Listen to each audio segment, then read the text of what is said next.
बाबा जी और हुजूर जी की प्यारी संगत जी, राधा स्वामी जी, आपका हमारे चैनल सद्गुरु का ज्ञान में हार्दिक स्वागत है। संगत जी, क्या कभी ऐसा हुआ है कि किसी व्यक्ति से मिलने के बाद आप भीतर से थकेत के महसूस करने लगे हों? जैसे पहले मन शांत था और अब व्याकुलता छा गई हो। जैसे कोई आपकी भीतर की सारी सकारात्मक ऊर्जा चुपचाप खींच ले गया हो। ऐसे लोग आपके चेहरे की मुस्कान की जगह मन पर चिंता की परत छोड़ जाते हैं।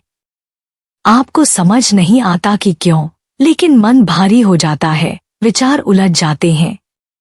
यह थकान केवल शारीरिक नहीं, आत्मिक होती है, एक गहराई से महसूस होने वाली बेचैनी। बाबा जी फरमाते हैं, अगर किसी की संगत से तुम्हारा मन भजन से हट जाए तो समझो वो संगत तुम्हारे लिए हानिकारक है और वहां से दूर हो जाना ही भलाई है। संगत जी, इस वीडियो को अंत तक जरूर सुनिए, क्योंकि आज हम जानेंगे कि आत्मा की शांति किसी भी रिश्ते या व्यवहार से बड़ी है। हमें हर उस संगत से सावधान रहना चाहिए जो हमें प्रभु से दूर कर दे। ऐसी संगत से हमें दूर रहना चाहिए जो हमारी आत्मिक यात्रा को रोक दे और हमारी शांति को छीन ले। अगर आप हमारे चैनल सद्गुरु का ज्ञान पर पहली बार आए हैं तो कृपया सब्सक्राइब करके हमारे इस आध्यात्मिक परिवार का हिस्सा बन जाइए, ताकि बाबा जी से जुड़ी इस तरह की सूक्ष्म और ज्ञानवर्धक वीडियो आपको लगातार मिलती रहें। आपका साथ ही हमारी शक्ति है। संगत जी, अब हम समझते हैं कि वे लोग कौन होते हैं जो हमारी ऊर्जा को धीरे धीरे चूस लेते हैं। इन्हें अंग्रेजी में एनर्जी वैम्पायर्स कहा जाता है। ये कोई खून चूसने वाले पिशाच नहीं होते, बल्कि ये ऐसे लोग होते हैं जो हमारे मन की ऊर्जा, हमारी शांति और हमारी सकारात्मकता को चुपचाप सोख लेते हैं। यह एक सूक्ष्म प्रक्रिया होती है जहां हमें एहसास भी नहीं होता कि हमारी आंतरिक शक्ति घट रही है। ऐसे लोग हमेशा किसी न किसी बात की शिकायत करते रहते हैं। कभी मौसम खराब है, कभी लोग बुरे हैं और कभी जीवन ही दुखद लगता है। यह निरंतर शिकायत करने की आदत उनकी ऊर्जा चुराने वाली प्रक्रिया का हिस्सा होती है। इनकी सबसे बड़ी आदत होती है दूसरों की निंदा करना और हर स्थिति में केवल नकारात्मकता ढूंढना। इनके लिए खुश रहने का कोई अधिकार नहीं होता और ये दूसरों की खुशी को भी अपमानित करने की कोशिश करते हैं। इनकी भाषा में हमेशा आलोचना, दोष निकालना और नकारात्मकता होती है। इनकी मानसिकता ऐसी होती है कि ये चाहते हैं कि आप हमेशा उनके दुख को सुनें, उनके दर्द में सहभागी बनें और उनसे सहानुभूति दिखाएं। लेकिन ऐसा करने के बाद भी ये लोग खुद कभी बदलाव की दिशा में कदम नहीं बढ़ाते। इनकी संगत में बैठना अक्सर भारी और अवसादजनक लगता है। आप महसूस करते हैं कि आपकी मानसिक शांति खोने लगी है और आत्मा में किसी प्रकार की ताजगी नहीं आ रही। ऐसी संगत न तो प्रेरणा देती है, न ही मन को शांति मिलती है। वहां सिर्फ अंधकार और नकारात्मकता का प्रभुत्व होता है। बाबा जी फरमाते हैं, ऐसे लोग अज्ञानता की गहरी नींद में होते हैं और यदि हम सजग न रहें तो वे हमें भी अपने अंधकार की ओर खींच सकते हैं। इसलिए संगत जी, हमें केवल शारीरिक दूरी नहीं बनानी होती, बल्कि मन की भी दूरी बनानी होती है। हमें अपनी ऊर्जा, अपने लक्ष्य और अपने सत्संग से जुड़े रहना होता है। हमें यह सुनिश्चित करना होता है कि हम सही मानसिकता और सकारात्मक ऊर्जा के साथ जीवन की यात्रा पर चलें। प्रभु भजन की राह पर चलने के लिए मन का हल्का और निर्मल रहना अत्यंत महत्वपूर्ण है। तभी हम अपनी आंतरिक शक्ति और ऊर्जा को सही दिशा में लगाकर आत्मिक उन्नति की ओर बढ़ सकते हैं। संगत जी, जब हम नकारात्मक और ऊर्जा चूसने वाले लोगों के संपर्क में बार बार आते हैं तो उसका सीधा असर हमारी चेतना पर होता है। ऐसे लोगों की संगत से सबसे पहले हमारे विचार भारी हो जाते हैं। पहले जो मन शांत था वो अब उथल पुथल से भर जाता है। दिन में उनके कहे हुए शब्द, शिकायतें, नकारात्मक टिप्पणियां हमारे ध्यान में बार बार लौट कर आने लगती हैं, जैसे किसी ने भीतर कोई हलचल पैदा कर दी हो। धीरे धीरे ये असर इतना गहरा हो जाता है कि भजन में मन लगाना मुश्किल हो जाता है, क्योंकि मन प्रभु के नाम की तरफ जाने के बजाय उन उलझनों में फंस जाता है जो इन लोगों की संगत से हमारे अंदर भर गई हैं। इसका असर केवल मन तक सीमित नहीं रहता, ये हमारी आत्मिक यात्रा को भी बाधित करता है।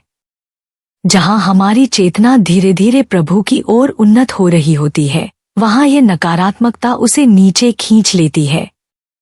कभी कभी हमें लगता है कि हम शारीरिक रूप से थक गए हैं, पर हकीकत में हमारी ऊर्जा खिंच चुकी होती है। यह एक सूक्ष्म लेकिन वास्तविक थकावट होती है जो सत्संग, सेवा और भजन से दूरी बढ़ा देती है। बाबा जी फरमाते हैं, चेतन को जिस रंग में रंगोगे वैसी ही उसकी दिशा बनती है। अगर हम इसे नकारात्मकता के रंग में रंग देंगे तो यह हमारी दिशा भी संसार की उलझनों की ओर मोड़ देगी। लेकिन अगर हम इसे प्रभु भक्ति, प्रेम और शांति के रंग में रंग दें तो यह हमें ऊंचाई की ओर ले जाएगी। इसलिए संगत जी, सजग रहना और अपनी चेतना को किसके संपर्क में ला रहे हैं, यह समझना आत्मिक जागरूकता की पहली सीढ़ी है। संगत जी, अब आइए समझते हैं कि संतों की दृष्टि से संगत का प्रभाव क्या होता है। संत महापुरुषों ने बार बार हमें यह समझाया है कि संगत केवल साथ बैठना नहीं, बल्कि वह एक ऊर्जा का आदान प्रदान है जो हमें ऊंचा भी उठा सकती है और गिरा भी सकती है। संगत यानी संग का रंग, जिसके साथ रहोगे वैसी ही तुम्हारी सोच, भावनाएं और जीवन दृष्टि बनती चली जाएगी। यह बात केवल कहने भर की नहीं, संतों ने इसे अनुभव के स्तर पर जाना और जीकर बताया है। एक बहुत सुंदर साखी आती है। एक चोर प्रतिदिन एक साधु के पास बैठने लगा।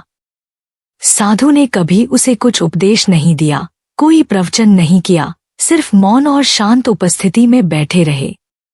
लेकिन उनकी ऊर्जा, उनकी मौन संगति ने ही चोर के भीतर गहराई से बदलाव ला दिया। एक दिन चोर रो पड़ा और बोला, महाराज, मैंने जीवन में बहुत कुछ चुराया, पर आपकी शांति ने मेरी आत्मा को जगा दिया। कबीर साहिब फरमाते हैं, सत्संगति कीजिए साधु की, हरे और की व्याधि।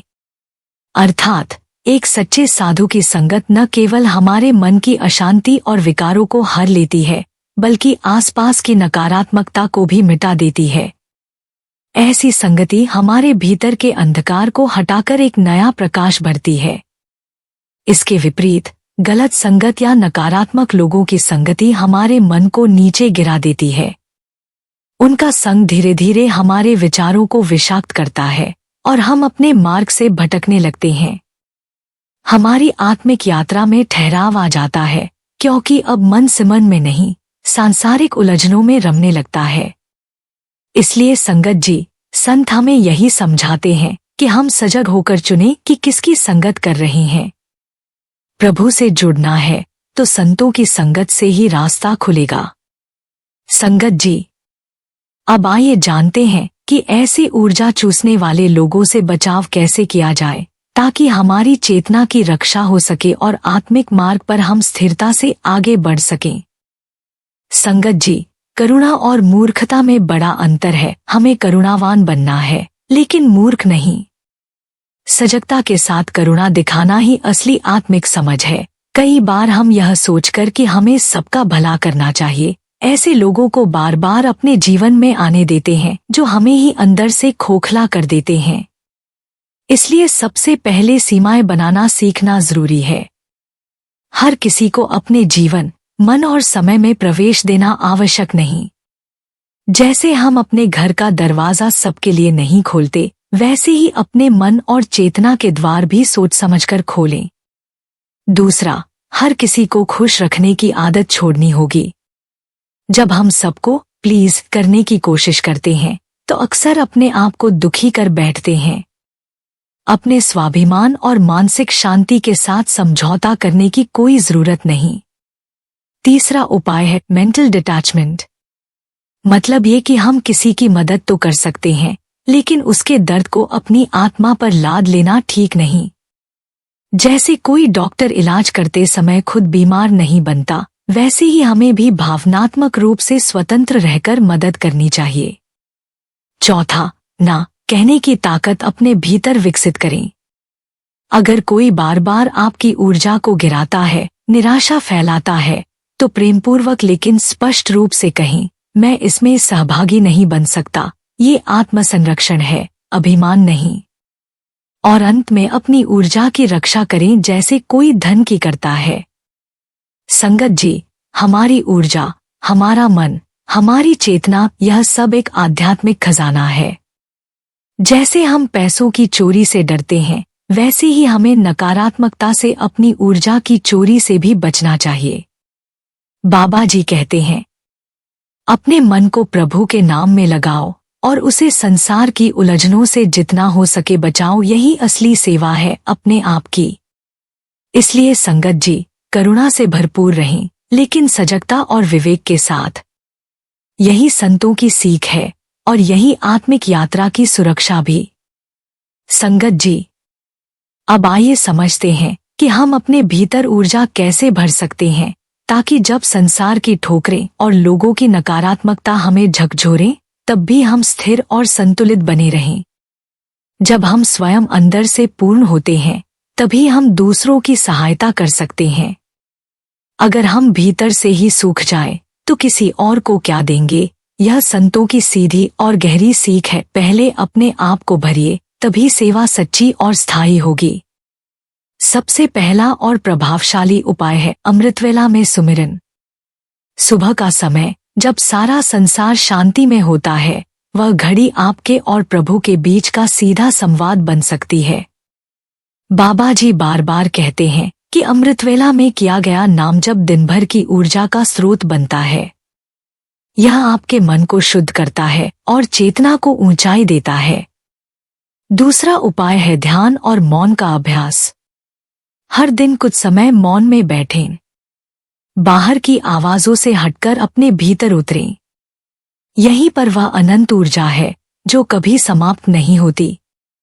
ध्यान हमें भीतर से स्थिर और शांत बनाता है। यह मानसिक थकावट को मिटा देता है और नई चेतना प्रदान करता है। तीसरा उपाय पवित्र वचनों का पाठ और सत्संग का श्रवण। जैसे शरीर को भोजन की जरूरत होती है, वैसे ही आत्मा को भी। संतों के वचनों में ऐसी दिव्यता होती है जो मन को ऊपर उठाती है। जब हम गीता, उपनिषद, संत वाणी या बाबा जी के उपदेश पढ़ते या सुनते हैं, तो हमारी चेतना उस रंग में रंग जाती है और हम हल्के, उज्जवल और ऊर्जा से भर जाते हैं। और चौथा, पॉजिटिव संगति का चुनाव। जहां मन को शांति मिले, जहां बातें आत्मा को ऊपर उठाए, जहां कोई किसी की बुराई न करता हो, उस संगति में बार बार जाइए। वो संगति ही आपको ऊर्जावान बनाएगी। जैसे फूलों के पास रहकर सुगंध आती है, वैसे ही सकारात्मक लोगों के पास रहकर हमारी ऊर्जा पुष्ट होती है। संगत जी, ऊर्जा बाहर से नहीं आती, वह हमारे भीतर पहले से विद्यमान है, बस उसे जगाने की जरूरत है।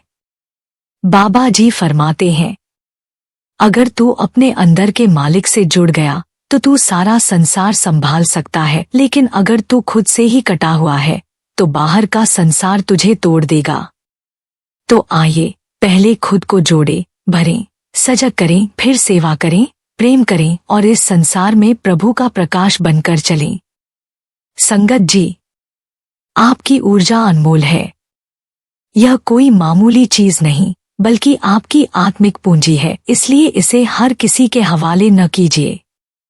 हमारे जीवन में बहुत से लोग आते हैं, कुछ ऐसे होते हैं जिनकी संगति में बैठते ही मन शांत हो जाता है, विचार ऊंचे हो जाते हैं और आत्मा जैसे नाच उठती है।